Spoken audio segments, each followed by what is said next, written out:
Warsaw, Poland's president signed sweeping legislation on Wednesday to overhaul the country's judicial system, a move that critics say fundamentally undermines the rule of law in a nation that only 3 decades ago broke free from the yoke of the Soviet Union and enthusiastically embraced democracy. The new laws effectively put the Polish courts under the control of the right-wing governing party, Law and Justice. President Andrzej Duda signed them, defying an unprecedented formal warning delivered hours earlier by the European Union, which called the legislation a serious breach of the core values on which the Union was founded. The warning by the Commission, the executive arm of the European Union, invoked Article 7 of the Treaty on European Union.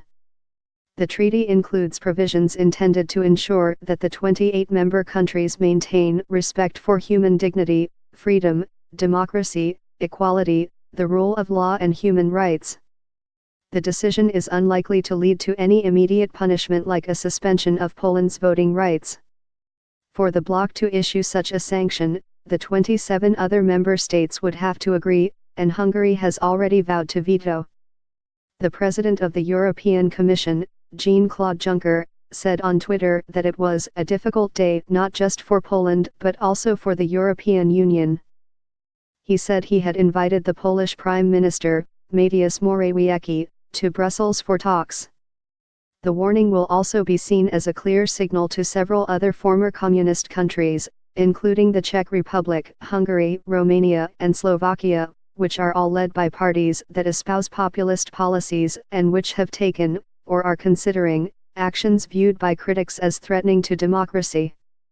However, Mr. Duda brushed aside those concerns in a speech to the nation Wednesday evening. This view that it's an abuse of democratic standards is unfounded, he insisted.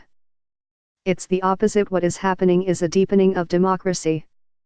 The judges will no longer rule themselves. They aren't some extraordinary caste, they are servants of the Polish people. He added that the laws would make the Polish justice system more efficient and enhance confidence in the courts. The dispute between Poland and other members of the European Union has been building for more than 2 years, since the populist Law and Justice Party swept into power promising to rid Poland of corruption and the remnants of communism. The party has brushed aside criticism from Brussels, saying it amounts to meddling by out-of-touch and unaccountable bureaucrats. Since the fall of communism, Poland has been seen as a success story in the integration of former Eastern Bloc nations with the West. That progress is now considered to be under threat. The passage of the laws was the latest and most drastic move by the Law and Justice Party to solidify its hold on power, even as the cost of threatening the cohesion of the European Union.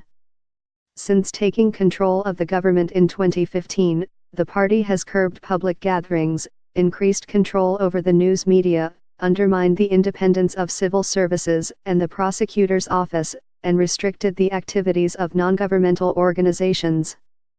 The threat to core democratic principles in Poland, critics say, is part of a broader shift taking place across Central and Eastern Europe, where populist leaders have tapped into deep economic anxiety and the fears that accompanied the arrival on the continent of hundreds of thousands of migrants from the Middle East and Africa.